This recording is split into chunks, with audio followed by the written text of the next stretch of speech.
Assalamualaikum warahmatullahi wabarakatuh. Saya Rifa Nur Azizah dari kelas Ilmu Hukum D akan mempresentasikan terkait kode etik advokat. Adapun pembahasan yang akan saya bahas kali ini, yang pertama itu ada profesi advokat yang meliputi dasar hukum, pengangkatan dan pemberhentian advokat, kewenangan advokat, dan juga pengaturan honorarium. Yang kedua, kedudukan dan peran organisasi advokat. 3. Kode etik profesi advokat yang meliputi larangan perbuatan advokat, kewajiban anggota advokat, dan juga pelanggaran dan pemberhentian advokat. Dan yang terakhir, mekanisme persidangan kode etik advokat yang meliputi profil pradi atau KAI, tata cara penegakan terhadap pelaku pelanggaran kode etik, dan juga adanya sanksi bagi pelaku pelanggaran kode etik advokat. Pembahasan yang pertama terkait profesi advokat, bahwasanya dasar hukum yang mengatur mengenai profesi advokat itu yang pertama adanya Undang-Undang Nomor 18 Tahun 2003 tentang advokat, bahwasanya undang-undang ini secara khusus mengatur tentang profesi advokat di Indonesia. Undang-undang ini juga membahas terkait hak, kewajiban, serta tanggung jawab advokat, serta mekanisme pengaturan dan juga pengawasan profesi. Yang kedua, Pengaturan Pemerintah Nomor 185 Tahun 2018 tentang penyelenggaraan kegiatan advokat, yang mana ini juga menjadi peraturan turunan dari Undang-Undang Nomor 18 Tahun 2003 yang memberikan ketentuan lebih lanjut lagi mengenai penyelenggaraan kegiatan advokat, proses perizinan, dan juga mekanisme pengawasan. Yang ketiga, Peraturan Kepala Kepolisian Negara Republik Indonesia Nomor 14 Tahun 2011 tentang pengawasan dan pengamanan pengacara, bahwasanya peraturan ini mengatur tentang pengawasan dan pengamanan terhadap advokat dalam menjalankan tugas dan fungsinya. Yang keempat, Kode Etik Advokat Indonesia. Kode etik ini menetapkan norma-norma etika yang harus dipenuhi oleh advokat dalam menjalankan tugasnya. Kode etik ini dapat ditemukan dalam peraturan-peraturan organisasi profesi advokat seperti Perhimpunan Advokat Indonesia atau PERADI. Yang kelima, Peraturan Menteri Hukum dan HAM Republik Indonesia Nomor 39 Tahun 2016 tentang perizinan dan pengawasan kegiatan advokat asing. Bahwasanya peraturan ini mengatur perizinan yang pengawasannya itu terhadap kegiatan advokat asing yang berpraktik di Indonesia. Kemudian pengangkatan dan pemberhentian advokat. Pengangkatan advokat ini diatur oleh Undang-Undang Nomor 18 Tahun 2003 tentang advokat. Prosedur pengangkatan advokat ini melibatkan beberapa tahapan, antara lain memiliki gelar sarjana hukum ataupun sederajat dari perguruan tinggi yang diakui, menyelesaikan pendidikan profesi hukum atau mengikuti ujian advokat, menjalani magang atau praktik advokat selama periode tertentu, lulus ujian advokat yang diselenggarakan oleh organisasi profesi advokat setempat, dan juga memiliki integritas dan moralitas yang tinggi. Pemberhentian advokat. Pemberhentian advokat dapat terjadi atas beberapa alasan terhadap pelanggaran etik atau aturan profesi, pemberhentian izin praktik, atau keputusan secara sukarela oleh advokat tersebut. Beberapa alasan pemberhentian advokat meliputi pelanggaran etika atau kode etik profesi. Jika advokat terbukti melakukan pelanggaran etika atau kode etik profesi, dapat mengakibatkan pemberhentian. Penghentian izin praktik advokat dapat dicabut atau dihentikan oleh otoritas yang berwenang jika terjadi pelanggaran hukum atau aturan. Keputusan sukarela. Advokat dapat memilih untuk mengundurkan diri atau mengakhiri praktik hukumnya atas keputusan sendiri, baik secara alasan pribadi ataupun personal. Kemudian pensiun. Advokat dapat pemberhentian karena pensiun dari praktik hukum. Kemudian kewenangan advokat. Kewenangan advokat ini terdiri dari yang pertama itu pemberian nasihat hukum, bahwasanya kewenangan untuk memberikan nasihat hukum kepada klien ini melibatkan interpretasi hukum, penjelasan hak dan kewajiban klien, serta memberikan pandangan hukum terhadap suatu masalah. Yang kedua, perwakilan hukum. Advokat memiliki kewenangan untuk mewakili klien di hadapan pengadilan, lembaga arbitrase, atau forum hukum lainnya. Mereka dapat menyusun dan juga menyajikan argumen hukum, mengajukan dokumen hukum, dan berbicara atas nama klien. Yang ketiga, penyusunan dokumen hukum. Advokat memiliki kewenangan untuk menyusun berbagai dokumen hukum termasuk surat kuasa, kontrak, perjanjian, dan dokumen hukum lainnya yang diperlukan untuk kepentingan klien. Yang keempat, pengajuan gugatan dan pembelaan. Advokat ini memiliki kewenangan untuk mengajukan gugatan ataupun pembelaan di pengadilan. Mereka dapat menangani proses peradilan mulai dari penyusunan gugatan sehingga pembelaan dalam persidangan. Yang kelima, penelitian hukum. Advokat memiliki kewenangan untuk melakukan penelitian hukum untuk mendukung argumen mereka. Ini melibatkan analisis hukum, interpretasi undang-undang, dan juga pengumpulan bukti hukum. Dan yang keenam, mediasi dan arbitrase.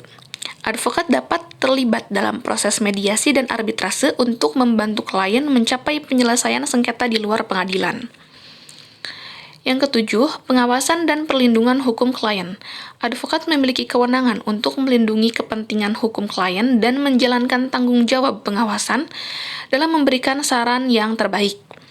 Yang kedelapan, advokasi hukum. Advokat memiliki kewenangan untuk menjadi advokat perubahan dan advokat hak asasi manusia.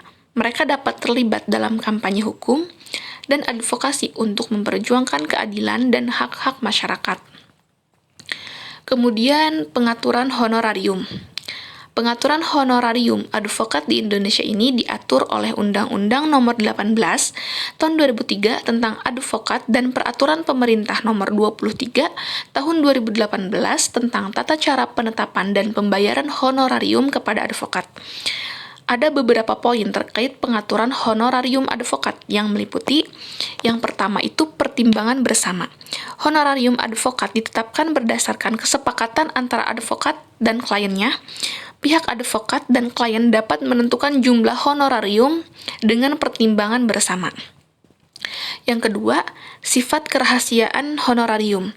Besaran honorarium yang disepakati antara advokat dan klien ini bersifat kerahasiaan. Hal ini menunjukkan aspek kepercayaan dan kerahasiaan dalam hubungan antara advokat dan juga klien. Yang ketiga, pertimbangan etika. Advokat diharapkan menetapkan honorariumnya itu secara adil dan etis.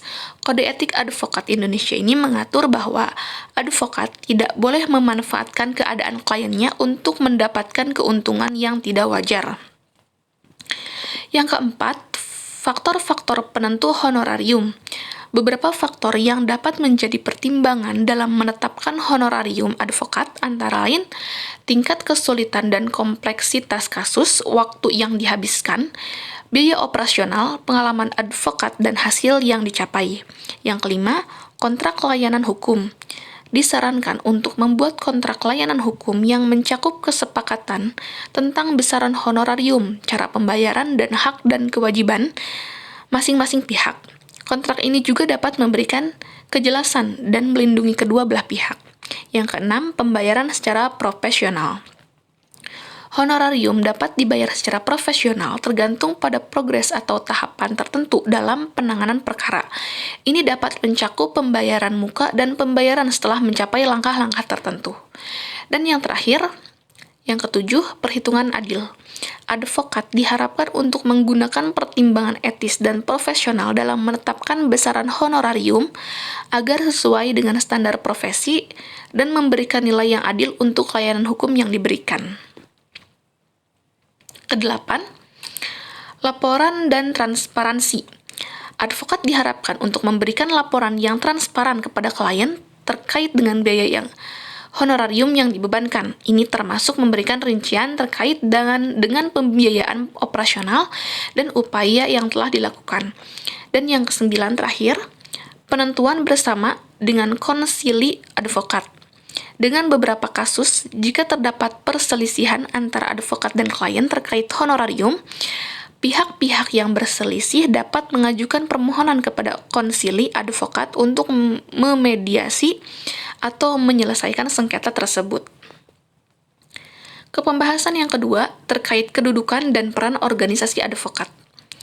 Adapun kedudukan dan peran organisasi advokat ini, bahwasanya advokat memiliki kedudukan sebagai pelaku hukum yang diberi wewenang untuk memberikan bantuan hukum, mewakili klien di pengadilan, dan juga memberikan nasihat hukum.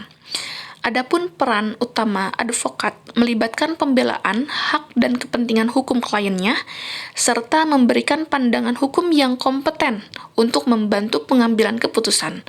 Advokat juga dapat terlibat dalam negosiasi, penyelesaian sengketa, dan memberikan advokasi untuk perubahan hukum yang adil.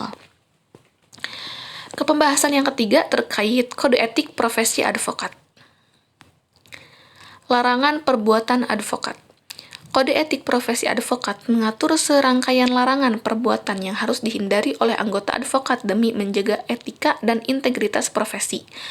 Beberapa larangan perbuatan advokat termasuk yang pertama adanya konflik kepentingan, penerimaan hadiah dan imbalan yang tidak pantas, diskriminasi, penyebaran informasi palsu atau menyesatkan, penyalahgunaan kepercayaan klien.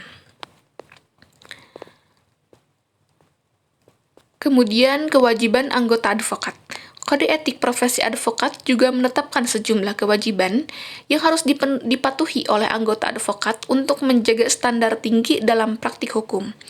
Beberapa kewajiban anggota advokat meliputi kewajiban kerahasiaan, kewajiban loyalitas terhadap klien, kewajiban profesionalisme, kewajiban komunikasi dan yang efektif, kewajiban integritas, kemudian pelanggaran dan pemberhentian advokat. Kode etik profesi advokat mengidentifikasi pelanggaran etika tertentu yang dapat mengakibatkan tindakan discipliner, bahkan hingga pemberhentian dari profesi. Beberapa pelanggaran dan tindakan pemberhentian advokat itu yang melibatkan pelanggaran etika yang serius. Tindakan pelanggaran etika yang serius seperti penyalahgunaan kepercayaan klien, penipuan, atau perilaku tidak profesional yang mencolok. Yang kedua, tidak patuh pada kode etik. Ketidakpatuhan terhadap ketentuan dan prinsip yang tercantum dalam kode etik profesi advokat, termasuk larangan perbuatan dan kewajiban anggota advokat. Yang ketiga, tindakan melanggar hukum, terlibat dalam tindakan yang melanggar hukum dan dapat merugikan reputasi profesi secara hukum keseluruhan. Kemudian, pemalsuan dan pencurian, pemalsuan dokumen atau pencurian informasi yang merugikan kepentingan klien atau orang lain, pelanggaran berulang dan tidak memperbaiki kesalahan, terus-menerus melakukan pelanggaran etika tanpa adanya usaha untuk memperbaiki kesalahan dan ataupun melakukan perubahan dalam perilaku. Dan yang terakhir, keengganan untuk menerima pendidikan ataupun pembinaan. Menunjukkan ketidaksetujuan atau keengganan untuk menerima pendidikan ataupun pembinaan terkait dengan pelanggaran etika ataupun perilaku yang tidak sesuai. Tindakan discipliner termasuk pemberhentian dari profesi dapat diambil oleh otoritas yang berwenang. Jika terjadi pelanggaran serius terhadap kode etik profesi advokat, pemberhentian adalah langkah terakhir yang diambil jika upaya pembinaan dan perbaikan perilaku tidak berhasil. Kemudian ke pembahasan yang terakhir terkait mekanisme persidangan kode etik advokat. Profil Pradi ataupun Perhimpunan Advokat Indonesia atau KAI, Konsiliasi Advokat Indonesia. Profil Pradi, Perhimpunan Advokat Indonesia. Bahwasanya Perhimpunan Advokat Indonesia ataupun Pradi ini mulai diperkenalkan ke masyarakat, khususnya kalangan penegak hukum pada tanggal 7 April 2005 di Balai Sudirman, Jakarta Selatan. Secara perkenalan Pradi, selain dihadiri oleh tidak kurang dari 600 advokat se-Indonesia, juga diikuti oleh Ketua Mahkamah Agung Republik Indonesia, Jaksa Agung Republik Indonesia, dan Menteri Hukum dan Hak Asasi Manusia Republik Indonesia. Menurut pasal 32 ayat 4 Undang-Undang Nomor 18 Tahun 2003 tentang advokat, organisasi advokat harus terbentuk dalam waktu paling lambat 2 tahun sejak undang-undang tersebut diundangkan. Banyak pihak yang meragukan para advokat untuk memenuhi tenggat waktu yang dimaksud oleh undang-undang. Pada kenyataannya, dalam waktu sekitar 20 bulan sejak diundangkannya Undang-Undang Advokat, ataupun tepatnya pada tanggal 21 Desember 2004, Advokat Indonesia sepakat untuk membentuk Pradi. Setelah pembentukan Pradi telah menerapkan beberapa keputusan mendasar. Yang pertama, Pradi telah merumuskan prosedur bagi advokat asing untuk mengajukan rekomendasi untuk bekerja di Indonesia. Kedua, Pradi telah membentuk Dewan Kehormatan sementara yang berkedudukan di Jakarta, dan dalam waktu dekat akan membentuk Dewan Kehormatan Tetap. Pembentukan Dewan Kehormatan di daerah lain saat ini menjadi prioritas Pradi. Ketiga, Pradi telah membentuk Komisi Pendidikan Profesi Advokat Indonesia atau KP2AI. Komisi ini bertanggung jawab seputar ketentuan pendidikan khusus bagi calon advokat serta pendidikan hukum berkelanjutan bagi advokat.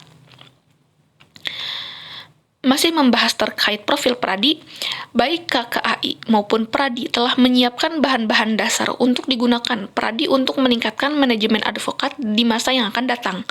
Penting pula untuk dicatat bahwasannya hingga saat ini seluruh keputusan termasuk keputusan untuk membentuk Pradi dan susunan badan pengurusnya telah diambil oleh musyawarah untuk mencapai kesepakatan berdasarkan paradigma advokat Indonesia.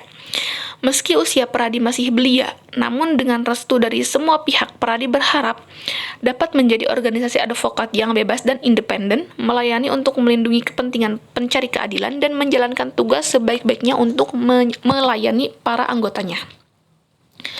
Pradi adalah organisasi advokat yang merupakan wadah bagi advokat Indonesia, bertujuan untuk meningkatkan dan melindungi martabat, hak, dan kepentingan advokat, memiliki peran dalam menetapkan dan menjaga kode etik advokat di Indonesia.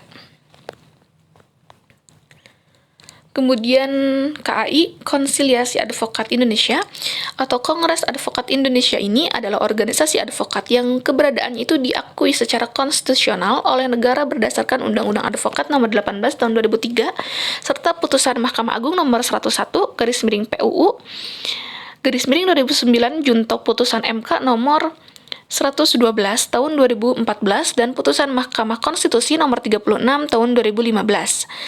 KAI adalah organisasi advokat berbadan hukum yang dibentuk melalui Kongres Nasional pada tanggal 30 sampai dengan tanggal 31 Mei 2008. Dimotori oleh Profesor Dr. Adnan Buyung Nasution ataupun Pak Bang Buyung dan rekan-rekannya serta dihadiri oleh lebih dari 3.000 advokat dari seluruh Indonesia. Untuk pertama kalinya terpilih secara aklamasi advokat Haji Indra Sahun Lubis SH sebagai Presiden Kongres Advokat Indonesia masa bakti tahun 2008 sampai dengan tahun 2013. KAI ini didirikan berdasarkan Akta Pendirian Nomor 8 tanggal 28 Oktober 2008 yang dibuat oleh Rini Syahdiana SH, notaris di Jakarta sebagaimana telah diubah berdasarkan Akta Nomor 27 tanggal 27 Juni 2014. Dibuat oleh Peryasman Effendi SH, notaris di Tangerang serta telah mendapatkan pengesahan dari Kementerian Hukum dan Hak Asasi Manusia Republik Indonesia. Berdasarkan Keputusan Menteri Hukum dan Hak Asasi Republik Indonesia Nomor AHU 00272 6010 tahun 2014 tanggal 30 Juni 2014. KAI adalah organisasi advokat pertama dan satu-satunya memiliki standar profesi bidang advokat dan memperoleh lisensi sertifikat profesi dari Badan Nasional Sertifikasi Profesi atau BNSP. Sejak tahun 2014, KAI ini dipimpin oleh Presiden Advokat Haji Juju Sanjaya Harmanto SH MHCLA CIL CLI CRA. Kemudian tata cara penegakan terhadap pelaku pelanggaran kode etik advokat.